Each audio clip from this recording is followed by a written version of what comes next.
নমস্কার বন্ধুরা, মানসী রান্নাঘরে আবার একটা নতুন রেসিপিতে সবাইকে স্বাগত। তাই স্কিপ না করে পুরো ভিডিওটা দেখবেন। আর দারুণ স্বাদের একটা মাছের রেসিপি বানাবো। তো প্রথমে আমি 600 গ্রাম কাতলা মাছ নিয়েছি। মাছটা ভালোভাবে ধুয়ে এরপর নুন হলুদ মাখিয়ে নিচ্ছি।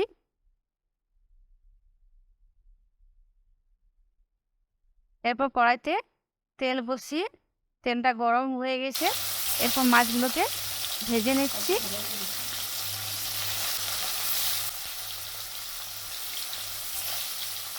যখন আপনারা মাছ ভাজবেন, এখানে একটা ছোট্ট টিপস আছে। যদি আপনারা তেলে যদি একটু লবণ দিয়ে দেন, তাহলে খুব সহজে মাছগুলো উঠে আসবে। এক সাইড ভাজা হয়ে গেছে, এরপর আমি উল্টে দিচ্ছি।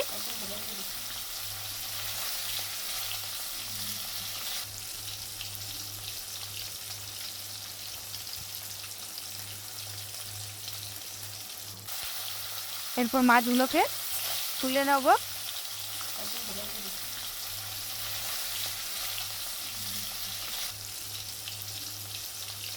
এরপর মাছগুলো তুলে নিচ্ছে।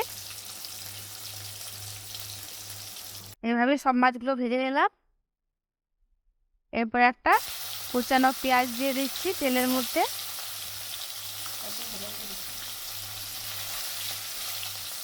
যখন আপনারা মশলা ভাজবেন, তখন ফ্লেমটা লো করে রাখবেন, তাহলে মশলা পুড়ে যাবে, মশলার স্বাদও ভালো হবে না। পেঁয়াজটা 2 থেকে 3 মিনিট ভেজে নিলাম। এরপর একটা কুচানো টমেটো দিলাম। টমেটোটাকেও আমি 2 থেকে 3 মিনিট লো ফ্লেমে ভেজে নেব।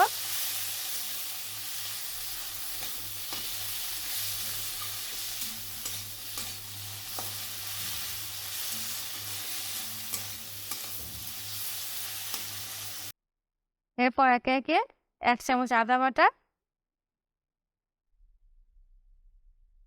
1 চামচ রসুন বাটা, আর যারা যেমন ঝাল খাবেন এবারে সেরকম সে অনুযায়ী আপনারা ঝালটা দেবেন। আমি এখানে 1 চামচ কাঁচা লঙ্কা বাটা দিলাম। আবারও ভালোভাবে মশলাটাকে ভেজে দিচ্ছি।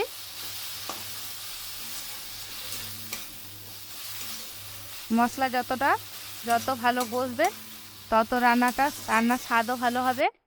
এরপর পরিমাণ মতো লবণ দিয়ে দিচ্ছি।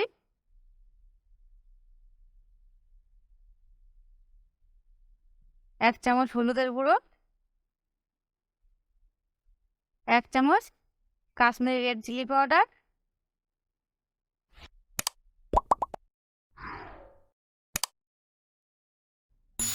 ধনে জিরের গুঁড়ো 1 চামচ। সামান্য জল দিয়ে আবারও মশলাটা ভালোভাবে ভেজে নিচ্ছি। এরপর ফেটানো টক দই 3 চামচ টক দই দিলাম।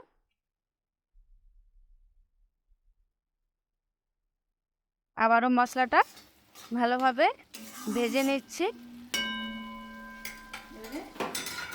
এরপর চৌপ করে কাটা ক্যাপসিকাম দিয়ে দিলাম। মশলার সাথে ভালোভাবে এটাকেও ভেজে নেব।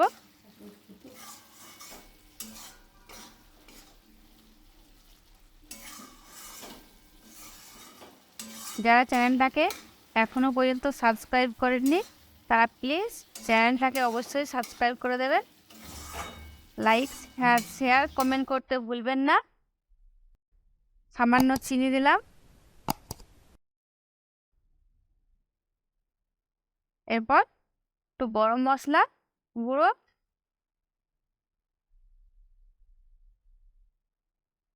1 বাটি জল দিয়ে দিলাম। এরপর এটা 5 মিনিট মশলাটা ফুটে এলে, এরপর আমি মাছগুলোকে ভেজে রাখা মাছগুলো দিয়ে দিচ্ছি। মাছগুলো দিয়ে আমি 5 মিনিট ফুটিয়ে নেব। এরপর রান্নাটা নামিয়ে নেব।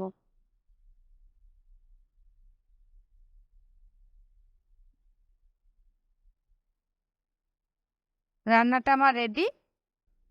এরপর আমি পরিবেশন করে নেব।